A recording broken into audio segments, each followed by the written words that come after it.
किया हुआ कर्म कुछ भी वास्तव में आत्मकृत नहीं होता। ऐसा यथार्थ विचार कर मैं जब जो कुछ कर्म करने को आ पड़ता हूँ उसे करके सुखपूर्वक स्थित हूँ। अष्टावक्र गीता 13वां प्रकरण सूत्र 3। मनुष्य के कर्म 2 प्रकार के होते हैं। कुछ तो स्वाभाविक हैं जिसे प्रकृति अपने आप करती है, इन्हें करना नहीं पड़ता, करने के लिए श्रम भी नहीं करना पड़ता, जैसे श्वास लेना, भोजन का पचना, हृदय का धड़कना, रक्त प्रवाह आदि शरीर के समस्त कार्य अपने आप होते रहते हैं, नींद में भी होते रहते हैं। अतः ये कर्म नहीं है।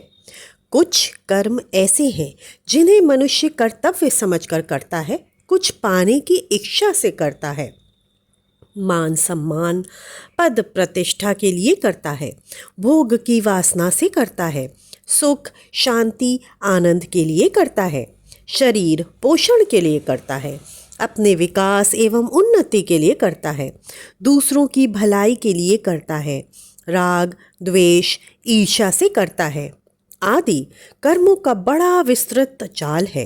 किंतु इन सब कर्मों में कोई भी कर्म आत्मकृत नहीं है, आत्मा द्वारा किए गए नहीं है, क्योंकि आत्मा अकर्ता है।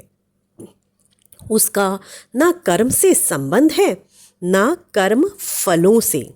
इन सब कर्मों का संबंध शरीर मन एवं अहंकार तक ही सीमित है। अहंकार वश किया गया हर कर्म अपना फल देता ही है। कर्तापन सोदृश्य एवं फलाकांक्षा से किया गया हर कार्य कर्म है। यहाँ तक कि मोक्ष मुक्ति स्वर्ग प्राप्ति एवं शक्ति लाभ के लिए जो भी कुछ किया जाता है वह भी कर्म ही है।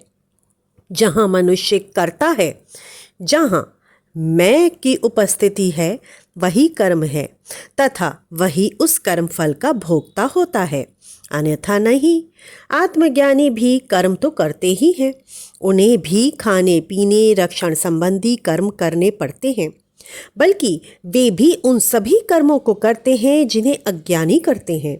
वे त्यागी व सन्यासी होकर कोपिन धारण करके नहीं रहते, न जंगल भागते हैं, कृष्ण जैसे युद्ध करके भी अलिप्त रहते हैं, सन्यासी जंगल में रहकर भी लिप्त ही हैं। यदि इन सभी कर्मों के पीछे अहंकार है तो ही ये बंधन स्वरूप है, अन्यथा नहीं। ज्ञानी अहंकार रहित होकर स्वाभाविक रूप से कर्म करते हैं। उन्हें ना कर्मों के करने का आग्रह होता है ना त्यागने का, क्योंकि आत्मा में स्थित हो जाने से उन्हें ये बोध हो जाता है कि कोई भी कर्म आत्मकृत नहीं है, सभी प्रकृतिजन्य हैं तथा मैं प्रकृति से भिन्न चैतन्य स्वरूप हूँ। इसलिए जनक कहते हैं कि मुझे ऐसा बोध हो जाने से अब अनाग्रह पूर्वक जो कर्म करना आ पड़ता है उसे कर लेता हूँ। कर्म करने और उसे छोड़ने की वासना का परित्याग हो गया है, इसलिए मैं सुखपूर्वक स्थित हूँ। इति श्री सूत्र 3। कल फिर मिलते हैं एक नए सूत्र के साथ, तब तक के लिए राम राम।